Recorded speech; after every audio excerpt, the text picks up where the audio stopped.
तो hello guys and welcome back to my vlog.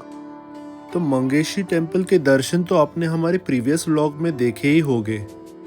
Lunch के बाद अगला स्टॉप था महालसा नारायणी टेम्पल।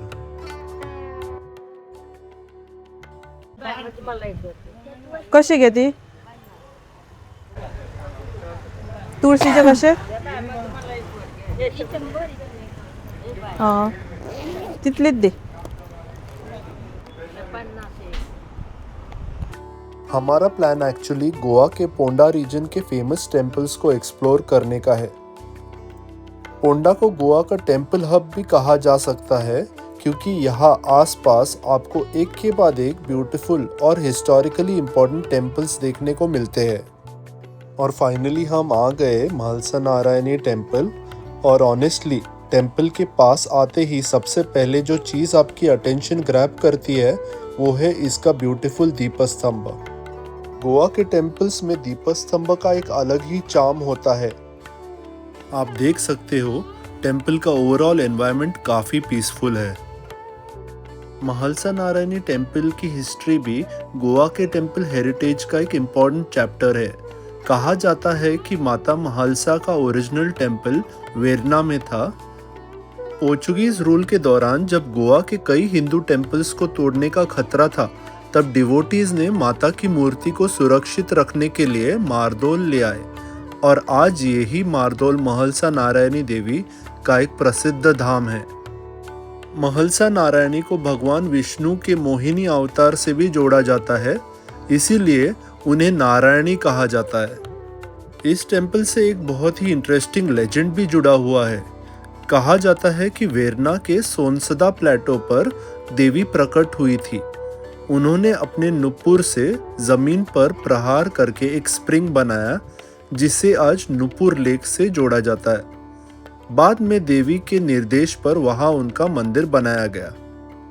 महालसा नारायणी टेम्पल का संबंध गोवा के प्राचीन कदंबा काल की परंपराओं से भी जोड़ा जाता है और समय के साथ ये गोवा हिंदू समाज का एक महत्वपूर्ण आस्था केंद्र बन गया। और इतने सुंदर टेम्पल आर्किटेक्चर की तो हम कितने देर तक कदर करते रह गए। अंदर वीडियोग्राफी अलाउड नहीं थी, इसीलिए हम बाहर के ही दृश्य दिखा रहे हैं।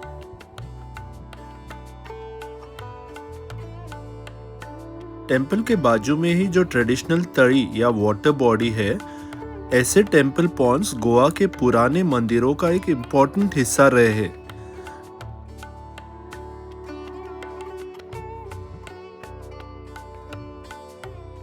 आपने इसके पहले वाला मंगेशी टेम्पल का व्लॉग जरूर देखा होगा। अगर नहीं देखा है तो जरूर देखिए। मंगेशी टेम्पल के बाद यहाँ आना भी एक डिफरेंट एक्सपीरियंस था।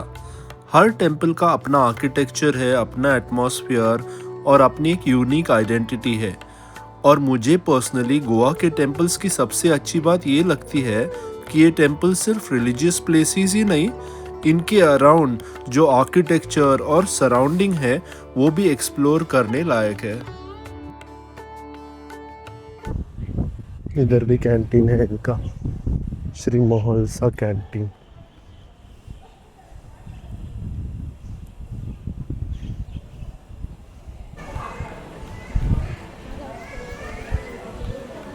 होता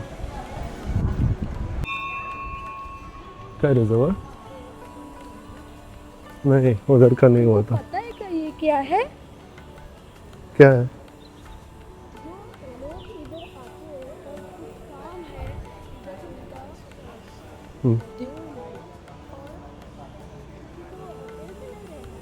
हाँ, उसको बोलते भक्ति निवास।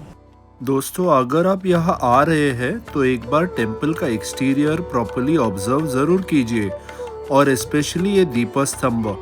इमेजिन कीजिए जब शाम के टाइम इसमें दिए जलते होंगे तो इसका लुक कितना ब्यूटीफुल लगता होगा। हनुमान जी। जय हनुमान। शनिवार है आज। जय हनुमान, जय सिया राम। गोवा के ट्रेडिशनल टेम्पल्स की ब्यूटी ही कुछ अलग है। यहाँ का एटमॉस्फेयर काफ़ी काम, दर्शन के लिए आने वाले डिवोटीज भी पीसफुली अपना टाइम स्पेंड कर रहे हैं। ऑल्सो एक प्रैक्टिकल इन्फॉर्मेशन मैं आपको दे दूं, टेम्पल के बाहर के एरिया में कुछ कंस्ट्रक्शन एक्टिविटी चल रहा है और रोड भी काफ़ी नैरो है, इसलिए अगर आप फैमिली के साथ या ग्रुप में आ रहे हैं तो व्हीकल पार्क करने के लिए थोड़ा ध्यान रखें। स्पेशली वीकेंड्स या पीक विजिटिंग आवर्स में पार्किंग सिचुएशन थोड़ी डिफिकल्ट हो सकती है। आप अपनी कार को कहीं भी रैंडमली पार्क ना करें। दर्शन काफ़ी सुंदर होने के बाद हम निकले हमारे नेक्स्ट स्टॉप के लिए, जो था गोपाल गणेश टेम्पल, और ये टेम्पल है फार्मागुड़ी जंक्शन के पास।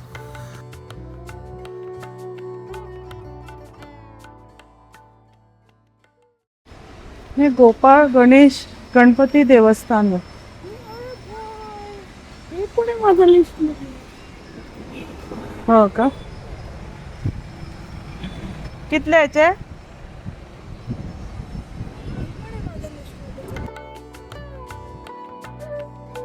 नागेशी कशें वचपाचें? आणि शांतादुर्ग आहे पुढे आहे. असंच होतं ब्लू कलरमध्ये पण लूक डिफरंट होतं. आता बदलला. ब्लू केलेलं. श्री गोपाल गणपति देवस्थान जीर्णोद्धार। गोपाल गणपति मंदिर का भी एक इंटरेस्टिंग हिस्ट्री है। लोकल ट्रेडिशन के अकॉर्डिंग इस जगह का संबंध 17th सेंचुरी के मराठा पीरियड से जोड़ा जाता है। कहा जाता है कि यहाँ एक छोटी सी गुड़ी स्थापित की गई थी और इसी वजह से इस जगह का नाम फार्मागुड़ी पड़ा। एक और इंटरेस्टिंग कहानी के अकॉर्डिंग कुछ दशकों पहले एक कावहड़ को जंगल में गणपति जी का एक स्टोन आइडल मिला था। उन्होंने कोकोनट लीव्स से एक छोटा सा मंडप बनाकर वही गणपति जी की पूजा शुरू की। बाद में यहाँ एक प्रॉपर टेम्पल का निर्माण हुआ, जो आज फार्मागुड़ी का एक प्रसिद्ध गणेश टेम्पल है। बहुत पीसफुल ऐसे सिचुएटेड है ये, और यहाँ पर भी देखो अष्टविनायक। नेक्स्ट ट्रिप तो जल्दी प्लान करनी पड़ेगी अष्टविनायक। आप जब भी किसी टेम्पल में जाते हो तो सिर्फ फोटोज और वीडियोस बनाने के लिए नहीं, थोड़ा टाइम वहाँ शांति से बैठना भी चाहिए। बिकॉज समटाइम्स ट्रैवल का बेस्ट पार्ट वही होता है जब आप कैमरा साइड में रखकर बस उस मोमेंट को फील करते हो। और हमारी भी कोशिश रहती है कि जर्नी के साथ साथ हम स्पिरिचुअल एक्सपीरियंस को भी एंजॉय करें। हे पण माझ्या लिस्ट. येईलच. वक्रतुंड महाकाय सूर्यकोटि निर्विघ्नं कुरु मे देव सर्वकार्येषु सर्वदा।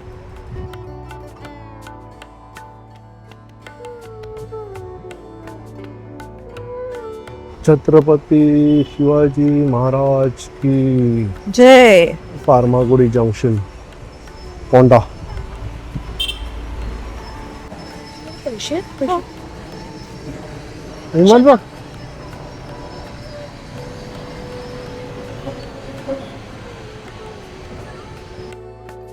दर्शन के बाद अब थोड़ा रिफ्रेशमेंट तो बनता ही है, और गोवा की गर्मी में एक चिल्ड नींबू शरबत मिल जाए तो क्या कहना। अब हम आगे निकल रहे गोवा के नेक्स्ट डेस्टिनेशन की तरफ। एनी गेसेस वो क्या रहेंगे कमेंट्स में लिखो। अगर आपको हमारी ये Goa temple trail journey interesting लग रही है तो वीडियो को लाइक ज़रूर कीजिए, चैनल को सब्सक्राइब कीजिए, क्योंकि हम गोवा के फेमस टेम्पल्स के साथ साथ कुछ ऐसे लेसर नोन प्लेसेस भी एक्सप्लोर करने वाले हैं जहां शायद आप भी पहले बार हमारे व्लॉग के थ्रू पहुंचोगे। अब हम अपनी जर्नी आगे कंटिन्यू करते हैं, मिलते हैं आपसे नेक्स्ट डेस्टिनेशन पर। तब तक के लिए हर हर Mahadev, Ganpati Bappa Morya. Thank you for watching this vlog and do spread the love, guys.